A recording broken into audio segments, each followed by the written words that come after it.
I had someone ask me, like, what does people pleasing have to do with time management? And it's such a good question because I think we don't always link those two. But let me just give you like a little quick overview of why people pleasing affects the way you manage your time. If you are someone who says yes right away to someone because you don't want to disappoint, you want to be considered, you want them to think you're kind, you want them to think you're a team player, you want them to think something, something positive about you, and you just say yes without looking at your calendar, without actually seeing if you have capacity to take care of it, it's going to affect your time, right? It's going to affect something else. If you don't have the time, something else is going to get, knocked off your calendar, or it's going to affect you somehow. Okay, the next is if you say yes, but you're actually not going to do it. I know it's awkward to admit this, but come on, you know who you are if you do this. I've certainly done this. Or I'm like, yeah, let's do that. And then you're like, what am I saying? I can't even, there's no way I can do that. So then you spend time in the next day, week, month, whatever long until the actual activity that you agreed to do is going to happen, thinking, I got to cancel. Oh my God, I'm gonna piss her off or frustrate her or disappoint her or him or whatever.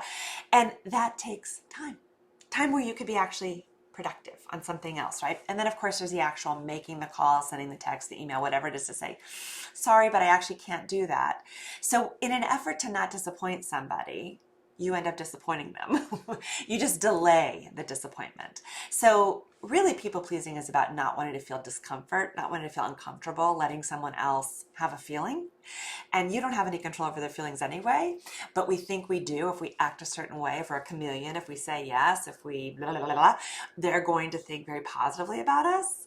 Maybe, but also maybe not. You've got to give equal airtime to the fact that they might not think anything of you either way. But that is where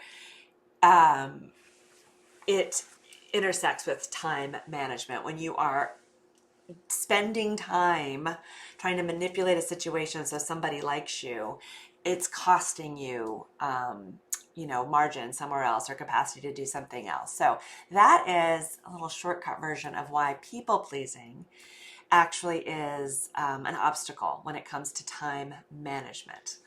One other thing that happens when we people please is if we do say yes, as I said, and we don't actually look at our calendar and then we take it on, we can just create overwhelm for ourselves. Like there's literally isn't enough time. We have 168 hours in a week. And as my coach, Olivia, says, the math has to math. And so if you have said yes to many people, that's more like the fire hose version of people pleasing. If you said yes to many, many people, and then you have to figure out how to actually execute, it might not work.